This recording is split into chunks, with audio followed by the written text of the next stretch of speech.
Let's travel back in time for a minute, before any mention of COVID had even hit the news cycle, to September of 2019, when all of a sudden people started noticing that the overnight repo markets jumped from an average of just $5 to $10 billion a day to $53 billion on September 17th, then $98 billion on the 18th, and $88 billion on the 19th. By October 23rd of 2019, the Fed announced it would increase these loans to $690 billion per week. This continued, hitting $3 trillion in just 63 days and $9 trillion in over 6 months. In addition, this is when one of the now 13 Fed purchase programs was launched to buy up US Treasury bills. This was done in October. They started buying upwards of $60 billion in treasuries each month, and that hasn't really stopped all the way till now in 2021. The Fed had effectively injected $9 trillion into the markets, and no one asked a single question. No congressional oversight committees, and no Fox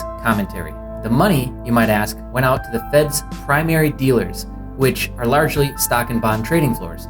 Out of the 24 listed primary dealers, so if you're thinking that this money somehow trickled its way down into loans, which trickled its way into the economy and helped out the economy in some sort of way, stimulating it, it did not. This was deemed the Fed repo crisis or the Fed repo loan crisis. Most of the general public still to this day has no idea this even happened. Right now, there's $791 billion sitting in the term repo markets, and the Fed just announced that it will buy at least $80 billion per month in treasuries and at least $40 billion in mortgage-backed securities per month until they can get inflation under control. This was all done, by the way, under the guise of the New York branch of the Fed, which, funny enough, the largest shareholders happen to be 5 of the largest banks on Wall Street. JP Morgan Chase, who was accused early on of actually causing the repo crisis in the first place, Goldman Sachs, Morgan Stanley, and the Bank of New York Mellon. These banks also represent 2/3 of the 8 global systemically important banks, according to the Financial Stability Board,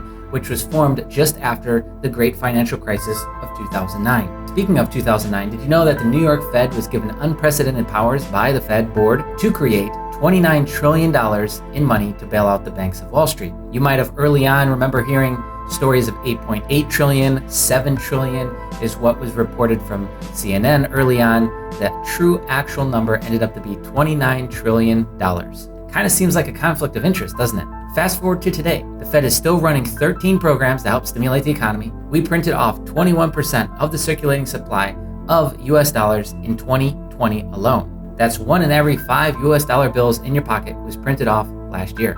My first question, what is the true circulating supply of the US dollar right now? And my last question, if this were a cryptocurrency and you had no idea what the circulating supply was, you know that 21% were just printed off last year, and you knew that it was mostly controlled by 13 node providers, aka the 13 major central banks in America, would you buy it?